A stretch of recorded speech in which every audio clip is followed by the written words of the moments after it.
Well, I thought I would take a look at this 4K camera. I was looking around for a camera with basically this profile. It's the old style camcorder type, and they were running at around I don't know, $600 for when it began to reach 4K. So they were not inexpensive. I found this. This is basically a generic, probably Chinese manufacturer camera, and it promises 4K and also promises night vision, sort of ultra HD and I don't know, infrared light. It only would, of course, using infrared would be a black and white, somewhat obscured picture at night. So I'll give that a test later. Basically, I want to take a look at this. I was basically more interested in the 4K function. It's the old classic shape. It has the multi-language instructions, of course. Pop this out and take a look.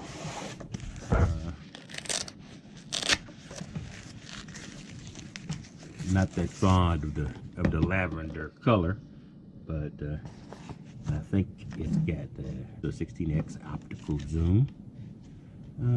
Doesn't feel quite probably as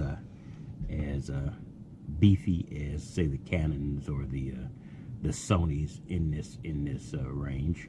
Well, in this range, they would definitely be. I don't know if you can get one much higher than and definitely not 4K for the cost of this one, which was in the 160, 170 range. Can't remember exactly. It seems to have been, it was a offer on Amazon. I haven't seen them offer elsewhere, and it appears to have been currently out of stock. So I have not in any way done any type of torture testing or practical testing of this. In fact, it's been in a box for about 2.5 weeks.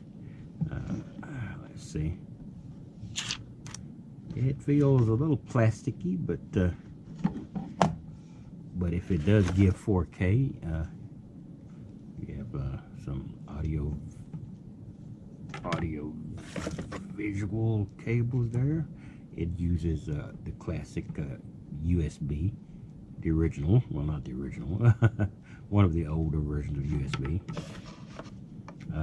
And it has a lens. This lens, I believe, is the one that's supposed to give it the super wide angle. I'm not really interested in super wide very often, but it'll be there if I need it. Now I have to get this charged up. The battery should be in here. I think this is the battery. It too has the classic look, a little bit larger than some of the ones you get out there in the high-end range of the Canons and the Sonys, which, like I said, run $400 or $500 when you get 4K in this along this. There we go.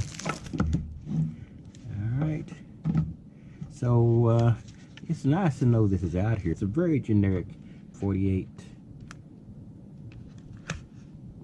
zoom.